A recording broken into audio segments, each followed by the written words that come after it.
আসসালামু আলাইকুম বন্ধুরা। আজকের বিষয় একজন ভালো বন্ধু।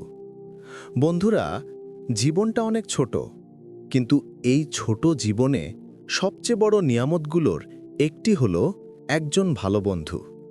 ভালো বন্ধুকে ভালো বন্ধু সেই ব্যক্তি যে তোমাকে খারাপ পথে টেনে নিয়ে যায় না, বরং ভুল করলে ঠিক করে দেয়, যে তোমার পিছনে নয়, তোমার পাশে থাকে।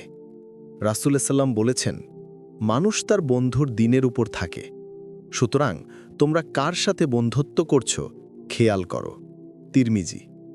বন্ধুরা, ভালো বন্ধুর কাজ হলো তোমার বিপদে কাঁধে কাঁধ মিলিয়ে দাঁড়ানো, তোমার দুঃখে সান্ত্বনা দেওয়া, আর সুখের সময় তোমাকে নিয়ন্ত্রণ করে বলা, আল্লাহকে ধন্যবাদ দাও, যেন তুমি অহংকারে না পড়ে যাও। ভালো বন্ধু কখনো ঈর্ষা করে না, ধোঁকা দেয় না, পরিবর্তনের জন্য চাপ সৃষ্টি করে না, পিছনে নিন্দা করে না, বরং তোমাকে আল্লাহর দিকে টেনে নেয়, তোমাকে নামাজি হতে সাহায্য করে, খারাপ থেকে বাঁচায়, আর বলে, চলো ভাই, আল্লাহর পথে ফিরে যায়। আজকাল অনেক মানুষ বন্ধু নামে মিথ্যে হাসি দিয়ে ধোঁকা দেয়, ব্যর্থ হলে তিরস্কার করে, সফল হলে জ্বলে পুড়ে যায়। এরা বন্ধু নয়, এরা কেবল ব্যবহার করে।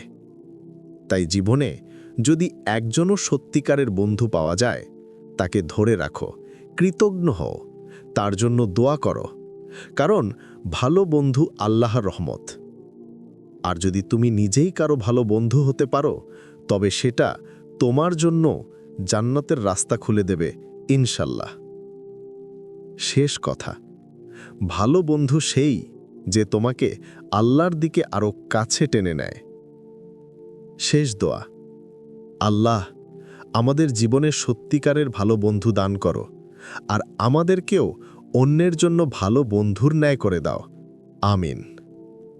আমাদের এই ভিডিওটি ভালো লাগলে লাইক করো, চ্যানেলটিকে সাবস্ক্রাইব করো ও ফলো করো ফেসবুক এবং ইনস্টাগ্রামে, আর দিনী বার্তা ছড়িয়ে দিতে শেয়ার করো।